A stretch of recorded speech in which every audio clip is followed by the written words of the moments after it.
Hi everybody, so I'm back, hooray.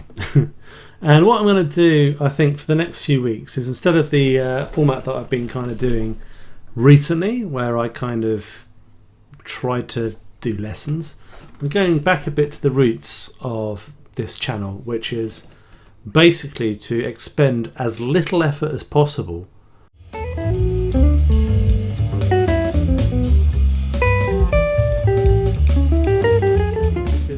basically the thing is that as in common with many much bigger YouTube content creators, YouTube is not really pushing our content anymore. People are not discovering my channel in as large numbers as they did before, which is a shame, because I felt the content I was doing more recently was, you know, an improvement on the early days. But most people who've seen any of my videos have seen these videos added in the early days. So in any case, I also figured, like, I kind of like making vlogs. They're quicker, they're easier. I can get them done without really interfering too much with my life. And also it doesn't require me to think so much about what I'm going to say and do. So because of that, that's basically what I'm going to do. I'm going to talk off the top of my head and then edit it down to be hopefully something of a coherent video.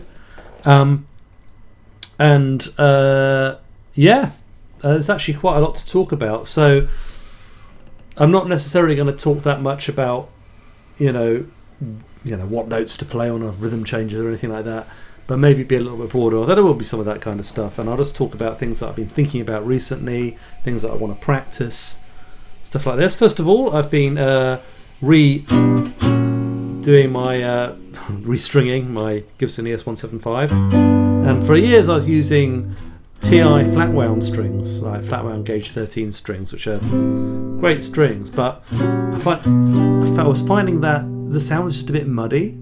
And what I enjoy about these strings that I'm using now, which are the bebop strings, so the swings, the TI Thomas Stackenfeld swings, are the flat wound strings, which I've been using for years, and these ones are a bebop, which are, I think, round wound, but with like a flat wound core. And the thing is that what's happened is I actually enjoy playing chords on this guitar now, and you can get a lot more harmonics, and it just sounds to me a lot more in keeping with the kind of style that I think I'm playing in these days, which, since the pandemic has kind of become a little bit more oriented around chords and harmony. Just the way it's gone. What I would say is sometimes because I put these round ones on years ago, and I didn't really like them very much, and I felt they were wrong for the guitar, and now I feel exactly the opposite. I mean, for instance, if I play it acoustically, while I would never play this guitar acoustically, it's not loud enough, you can hear how much of a kind of almost legit acoustic archtop tone this laminate box has. This guitar is a 1968 Gibson ES175. It wasn't until the 70s and the Norlin era of the 175 that they started to strengthen or at least thicken up the body of the guitar so it would have less of this acoustic resonance, which had the benefit obviously of making them more feedback resistant, but on the other hand you lose some of that old school kind of openness. This is actually quite a bright guitar I've got. Unusually for me, I've got the tone control rolled off quite a way. If I open the tone control up fully, you can hear it's quite bright. I mean, not offensively, but it's got a lot of top end there for a. Yeah, and I think most people find this with the older 175s. Anyway, so that's one big thing that I've changed recently, and I've just really adore playing this guitar now. It sounds fantastic through this Fender amp. This is a Fender Princeton Reverb 1965 reissue. Nothing special, but a nice amp. Very much enjoying the blackface sound at the moment, which wasn't necessarily true when I was playing with flat wounds, interestingly enough. Now, so gigs have been back on, which has been fantastic, and the first really big thing that I started doing this year, as things started to open up a bit more, was my first live stream. Actually, loads of people seem to be doing loads of live streams, but I only did one, and that was for this band, the Hot Club of Jupiter, which is a band I've been doing for a while now, almost a decade, I think. And the idea of this group has really always been we started as a gypsy jazz group, and then over time we've kind of more and more aimed towards doing stuff that's rooted in gypsy jazz, but could be really anything. So if you follow the live stream, and I'll attach a link so you can watch it if you haven't, because I'm pretty proud of it. I think it came across pretty well. You'll notice that while there are some gypsy jazz tunes, and there's even the occasional Django arrangement, most of the stuff that we're playing is kind of our own arrangement, so it's our own take. And we're doing it in all kinds of ways, so incorporating Fender Rhodes bass clarinet, different textures, on top of that basic gypsy jazz thing. So it's a really fun group to do, and I'm really proud of our new record, which is Versus London, and that's out online. We haven't done any physical copies yet because I've got a shed full of CDs from the last launch I did, which is a Balagan Cafe Band. Another album I'm very pleased with, which basically nobody bought. But so I figure I don't have any more space for physical CDs, and it just seems like plastic waste. Which, given the state of the world at the moment, seems like a bit of a disgrace, really, to be producing loads of plastic and then that nobody wants. Although people in the southwest seem to like CDs, nobody in the southeast will buy them. Anyway, I was talking about the UK, southwest of the UK, so like Cornwall, Devon, people still buy CDs down there for some reason. So there's a question there about how do you sell music on gigs, because that's always been a useful income stream. If I sell 20 CDs on tour, that's 200 quid, which can pay for tour expenses. And that's what you might call a micro economy, but it's kind of what keeps a lot of these bands on the road. So there's do we sell Bandcamp downloads and cards? I don't know, haven't tried that out yet. Now, so we've had a few good gigs, like we did Ronnie Scott's last month, which went really well. It's one of these perfect storms of when you get asked to do a really nice gig, and actually the band is completely rehearsed, able to play the repertoire really well, and you just have a laugh with it, and you just have fun, and you play jazz rather than going like, oh, I hope I don't mess this up, which is so often the case with projects when they don't get a chance to gig much. So that was an absolute blast, and we've got a few more things in the diary, I think, coming up. It's all ticking over, and it's just a pleasure to be playing again, as I'm sure any musician would tell you. However, with playing again comes the all the stuff that you forgot about gigging, and such as the stress of getting to the gig.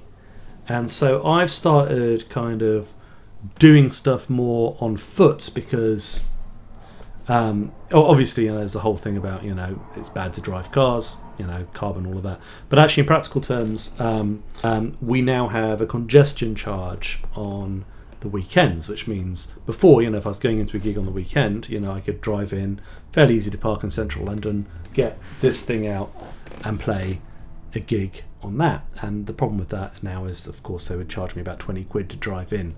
So it makes sense to kind of make as many gigs as you can on foot, the public transport network, which in London is very good, to be fair. So I started using these two Metro, particularly that black one there, which is the BG. Usually that's not what it's got on at the moment, but usually I use it with the BAM 200 TC electronic bass head, and that's been bearing up really well. I generally use it with the Tech 21 sort of amp simulator. I have the Tech 21 Flyrig 5, which has got a Sans amp in it. A lot of people have been saying really good things about the new Quilter, what's it called? Superblock, which has come out. There's two variants, the UK, which is like Vox AC30 stroke Marshall tones, and then the one that's probably more relevant for jazzers is the Superblock US, which is Fender Blackface, I think Tweed. I want to say Tweed, or maybe also Silverface tones. I don't know, or maybe Brownface. I can't remember. Anyway, so you can certainly get a Fender Princeton type tone out of that. But I'm finding that that little speaker, which is I think 6 inches, weighs 500 grams or something. It's really light. Behaves most to my sort of ears most like a small Fender amp, like a Pro Junior or a Blues Junior or something like that. And given those amps have 10-inch and 12-inch speakers, I think that's pretty impressive. So it's kind of a little bit pokey, a little bit directional, which I think is unavoidable with such a small speaker. You need to put it on the floor because obviously it doesn't have much bass of its own. So it's the same sort of things that would also be true of the AER Alpha that I use as well. That's also a very directional, sort of focused amp that points in a direction. But I would say there's other things you can do, like you can point it at the wall, which I might try on a gig. But I would say on the whole that actually sounds pretty good, and it, I'm struggling, I think, a little bit to separate what's specific to that amp and just me getting used to playing at gig volumes in rooms full of people who are talking, because that really changes the sound. I'm here with my Fender Princeton. I'll set up the little amp at some point, maybe for the next one I do, just so you can hear maybe how it sounds in the room, but it doesn't sound too far off that, and it's a great sound, really nice. Very happy with that, Of course, Fender Princeton, classic recording amp. But I'm not finding it's too different with those little speakers, they produce a surprisingly big sound. A lot of bass, especially on a wooden stage. So, I'm sort of enjoying using those, and obviously they're much lighter to cart around than, say, a Pro Junior or a Blues Junior. You can just carry them one finger, put your little ultralight Class D, or that's not a Class D actually. That's pretty light as well. That H&K head I've got behind me. But you can just you've got these ultralight heads, just stick them in a gig bag, and you it's no trouble then to go on public transport. So that stressy side of it is the driving is perhaps reduced a little bit, although the stress is obviously with using public transport. And I would say actually generally the sound thing is the thing which I always find hardest to deal with on gigs. There's a few new bits of gear I'm using, like I'm using the Tone Dexter, Audio Sprockets Tone Dexter for my acoustic guitar tones, and I use that for the Ronnie's gig. And although it's an improvement on just DIing a piezo, or putting a piezo through a DI box like the LR Bags Para DI, it's still not quite right. I still find it very trebly, and I find it squeaks a lot. But it's certainly an improvement. So I just end up finding that I'm just like kind of dipping a lot of the treble off the tone dexter when I use it, for instance. I've also used the Crevo Micro Manouche through a little Blues Junior that happened to be on the gig. Fine, it sounds really good. So I've used that as well. Yeah, it's been a good old watch of gigging. Interesting things about kind of live sound and just how your amp responds. So the situation I've got here with the amp quite a way back from me, and also I'm off axis as well, gives me a really nice tone. It's not necessarily how you'd be standing with the amp on stage even, so you probably have the amp a lot closer to you in most situations, unless you happen to be a rock star, and you are having to deal with a sound which is usually quite a lot bassier than what's coming out. So something to remember to do is like just go out into the audience if you can. I mean, I think you can use a loop pedal maybe, or if you have some kind of wireless setup that allows you to go everywhere in a venue and just check the sound. But I'm finding like, I always dial in a bit more of an ice picky tone than I expect, and that's especially with Fender amps, I think that's always a consideration, because Fenders do get quite ice picky between you and me. So I'm no longer thinking it's a dirty idea or a bad idea to roll off the treble a little bit, especially on this guitar. This guitar is so bright. So one aspect that's come back is obviously now we're all really on social media all the time, and one thing I wanted to start doing with this channel is putting more of my playing on it. So because of that, you end up wanting to take sort of footage of yourself playing, and it's not really enough now just to do a recording. But as soon as you start doing that, it really puts you into a different relationship with your live playing. So it's like, we've just had 18 months, whatever, of being stuck in, and I think a lot of musicians have been recording a lot, and I've been doing stuff for this channel and stuff for other projects and things, and you become super discerning about everything you do, and it's always so picky, and you like look at the the click on the digital audio workstation, you're like, oh, I'm slightly off the click, I need to pull it back that way, and you sort of do 8 million takes and all the rest of it, but you're really listening to nuances. And of course the great thing about live work is that you don't have to do that anymore, so you just go out and you play and you go, great, it's out in the ether now, fantastic. Particularly for like dep gigs where I've done, so depping is when you step into somebody else's shoes. The new regular guitar player can't do the gig and they call me up to step in, So I've done a couple of things like that where it's not really projects that I've rehearsed with, the gig is maybe the first time that I've played with them, So things inevitably aren't right. And what I've got quite good at doing is going, yeah, okay, fine, that didn't go well, but I think I played the gig well enough. And certainly I spent time preparing the music before I got there, looking at all the difficult bits, making sure that I wasn't just going in completely blind, provided there's time to do it, which there isn't always. Being a dep can be quite high pressure like that. So of course, psychologically I'm quite able to sort of deal with that. But the thing is I decided, okay, I'll run my video to record myself playing, just to see if I can get a couple of decent minute out of it to stick it up on Instagram. And of course, what ended up happening is I ended up listening to all of that and then reliving all of my mistakes. And the other thing is that when I was doing it, my camera was set up right in front of the amp. So I'm really loud, and then I'm sure you've had this experience on gigs, if you've done any gigs, and you have your amp, pointed right at your ear. You can just hear all of the nuances and horrible details of your playing, like little slips of articulation or things where the note doesn't come out quite right, which actually in the room, when you're maybe a few meters distant from the amp and the room ambience is filling it out a bit, and you can also hear the rest of the band mix properly, it doesn't matter so much. And it sort of relates to a whole wider area of like recording yourself, and why that's kind of a bit of a tricky one. I used to record myself on gigs a lot, In general, I stopped doing it because it was making me completely neurotic. And by doing this, trying to make this Instagram video, I found myself going down the same path again. And the thing is, like, now I listen to things that I did 3 years ago or something. I listen to it in a completely much more objective way, you know, just like you would, you know, any guitar student you might have, you know, something, and you're going like, well, you know, it's great, this is really good, but you might want to work on this. Whereas when you listen to something and you've only done it like a couple of days ago, you're still emotionally involved.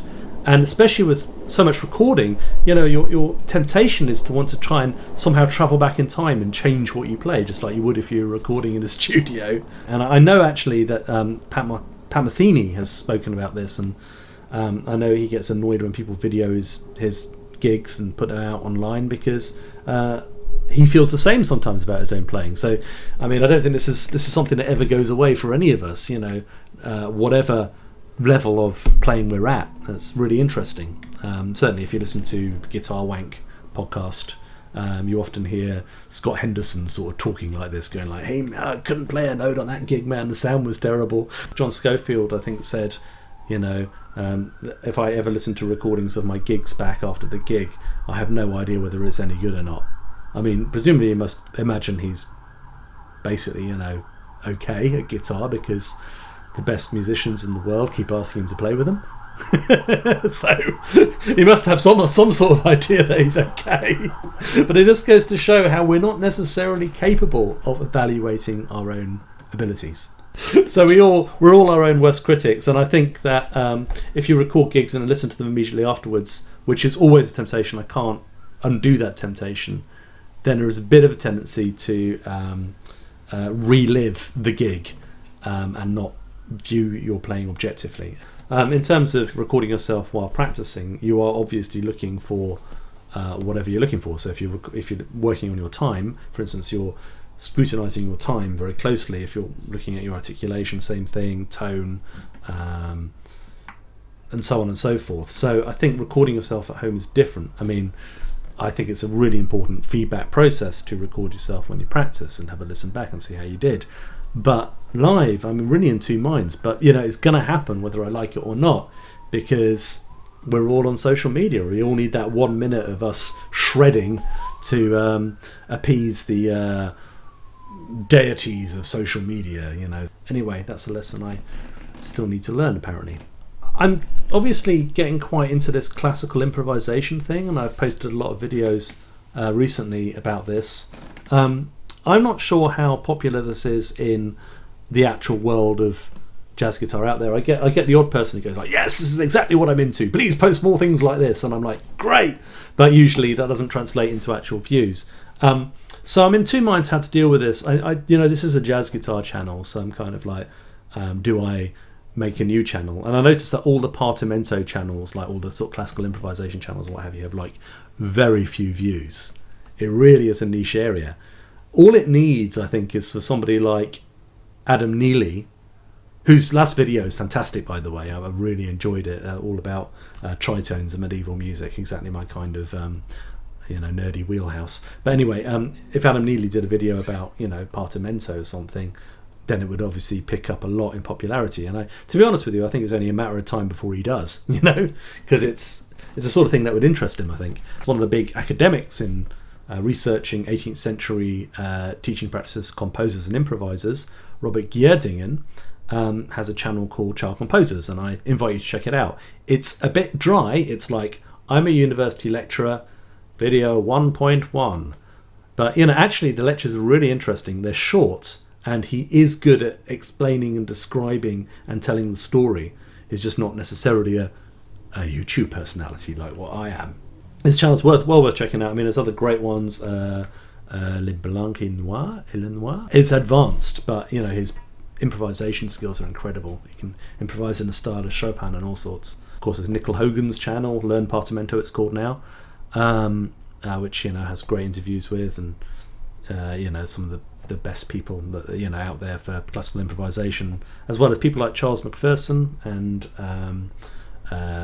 Howard Rees, very interesting video about Barry Harris, how the Barry Harris workshop videos, which I've got up there somewhere, how they were made and how Barry Harris's approach has changed over the years. Well worth checking out. I'll attach a link to that There's also a great interview with Richie Hart, fantastic jazz guitarist. I think is still a teacher at Berkeley.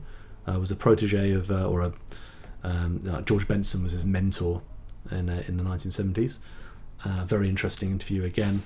So there's some jazz-related content on there, but I think Nichols moving over much more towards concentrating on classical improvisation, and he's talking to the big sort of academics in that area as well as the performers. There's also a great interview with Robert Levin. If you don't know who Robert Levin is, he's a guy who can improvise in the style of Mozart.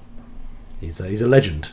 I think there's a lot of interesting stuff in there which is related to jazz. I'm particularly keen on this sort of, at the moment, this idea of the rule of the octave. So the rule of the octave, I've explained it in some other videos, but essentially it's when you have a scale, like a major scale, and you have a set of harmonies that go with that scale. So one of the classic examples of that would be something like this.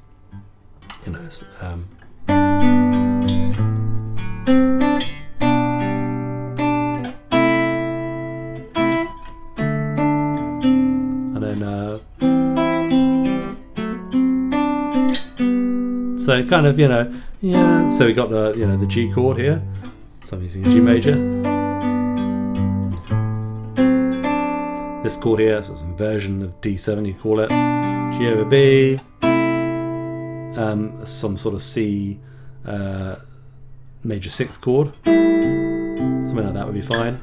A major triad again, and then these two first inversion major triads. And that's going to be a dominant for better voice leading, so on. I mean, the chords, it's basically three chords when you look at it from a sort of modern functional perspective. All of those guys tend to do in terms of figured bass, which is the way they thought back then, which I'm a fan of as well. But the basic idea, I think, is perfectly applicable to jazz. I mean, things like the Barry Harris sixth diminished scale are a type of rule of the octave, right? And then, you construct them in as the exercise like this, which anybody who's gone to the Barry Harris workshops will know. And they all a lot of them relate to these kind of counterpoint exercises that you would find in 18th century pedagogy. It's just that Barry Harris obviously uses a richer 8-note scale, and when you tend to use that scale, everything sort of starts to sound like Chopin, which is, I think, pretty intentional. So there is obviously a connection. Like just in terms of like jazz A sections, you can think of them as a chromatic scale harmonization. Just going through, going up to the dominant, going up to 5, which is D from G.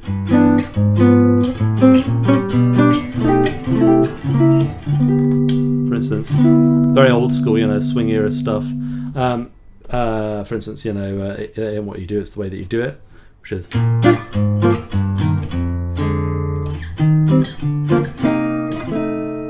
that. For instance, that has a lot to do, to my ears, with that rule of the octave stuff. And then, of course, you've got Thelonious Monk's stuff with tenths, which comes from stride piano. That's obviously one of the best known ones, Blue Monk. But also, if you look at anything like Crepuscule with Nelly or anything like that, where it's got,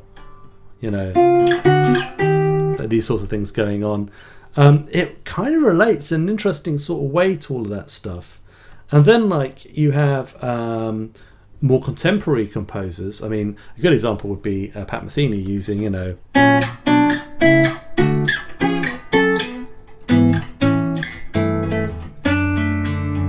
Now, I mean, a Baroque composer could have written that, so.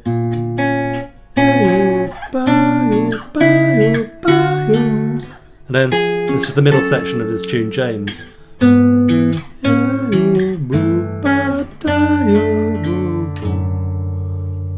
These all relate very strongly, I think, to these rules of the octave, and then you have, more contemporary composers like Kurt Rosenwinkel, who uses a lot of stepwise motion in the bass and things like that.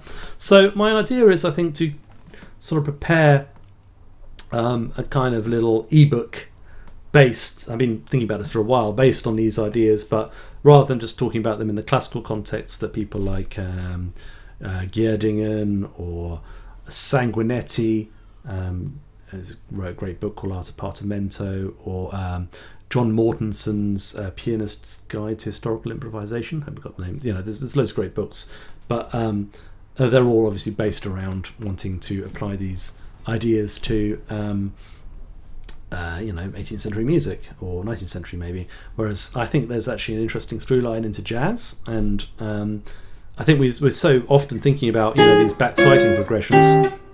We forget about like how much of jazz actually is melodic or stepwise bass motion. If you think of the old like bossa stuff, for instance, anything by Jobim, for instance,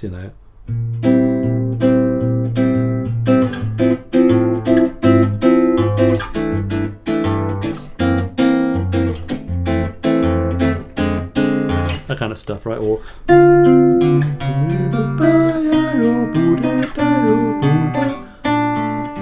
it's meant to be based on Chopin, isn't it? I mean, I can't hear the Ganesha myself, but these movements are not 2/5 movements. They're not back cycling movements, but they are very logical and very beautiful.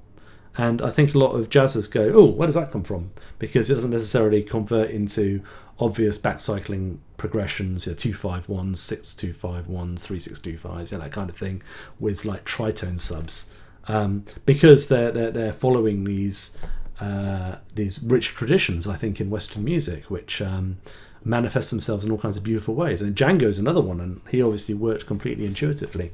So, but he had amazing ears, so and really loved classical music, and you can hear it in his own compositions. So I think that's something I'd like to do. I just want to quickly talk about, this is quite embarrassing probably because it's kind of an obvious exercise, but here's the thing. So here's a good way of practicing counterpoint stroke digital rhythm, independence for solo jazz guitar, and it comes from I think Fred. I got it from a child composer's video, so it's something from Fedele Fenaroli, who's Partimenti I've been playing, and I've been posting up some examples on the channel, and it's very simple. It's a basic counterpoint. So if you go through a scale, I'm using tenths here, right? Which are basically the same thing as thirds, but up an octave. They always sound really good, and it's like one of the intervals along with the sixth that you can use, one of the imperfect consonants, is so called, and you can use it in parallel, and it will sound good by the standards of 18th century harmony. Adam Neely has obviously done a video about how that's not good necessarily, but certainly I think in terms of what we often find in jazz, if you look at things like All the Things You Are, you find a melody that's largely on the thirds and sevenths. Same thing with Autumn Leaves.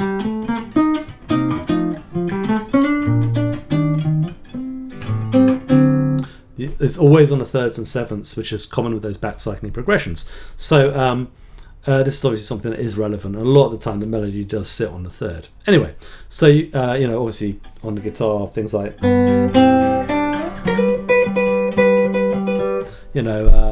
like tenths have really been a really strong interval. If you look at any of the sort of drop 2 chords that we often use, like this one for instance, that is a tenth with some other stuff in the middle, and then the Barry Harris scales and drop 2s then become really a way of filling out tenths. I've already talked about tenths in Thelonious Monk's music, for instance. He really liked a tenth. They were really popular in stride piano and ragtime piano and stuff like that, going way back. So so that's a really important thing to note. That there's nothing wrong with thirds. They're kind of an obvious interval, but they work brilliantly. So the exercise is very simple. We go up through, let's say, the C major scale, playing these tenths, and then we go. So we're going to do a little descending scale from the third to the third. Right, so if I want that bottom C to ring, I've got to think about my fingering.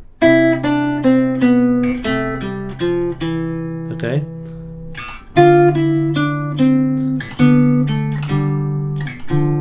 Okay, Okay, so it depends what rhythm I play that bottom C with. It's very hard to get it to sustain through the whole thing. I mean,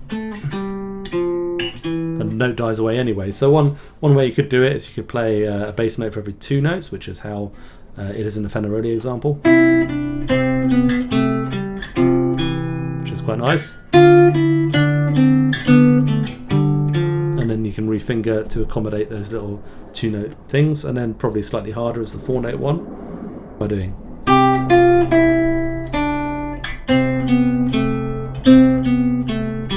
And then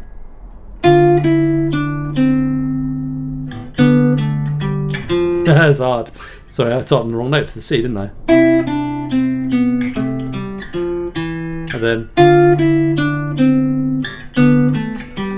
And then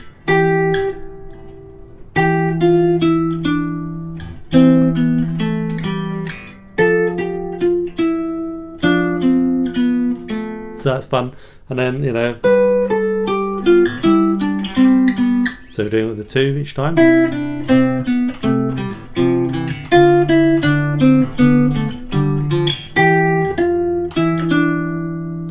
What am I doing? There, Lydian.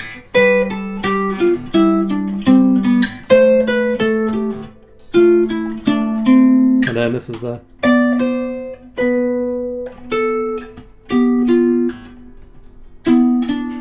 bit high up there. So hopefully you get the idea of that. I mean, obviously you can change like string group as well. So that's probably enough for me to talk about, I think, today. Let me know if you like this new format. Obviously it's a bit more kind of free form. I'm just trying to sort of also just find new things to talk about, which, you know, aren't necessarily the things that I always talk about, because I seem to have made the same teaching videos now several times over, and I think it's good to have other stuff to say, and not all of it fits neatly within the framework of a instructional video. Anyway, thanks for watching. Let me know what you think. Look forward to hearing from you.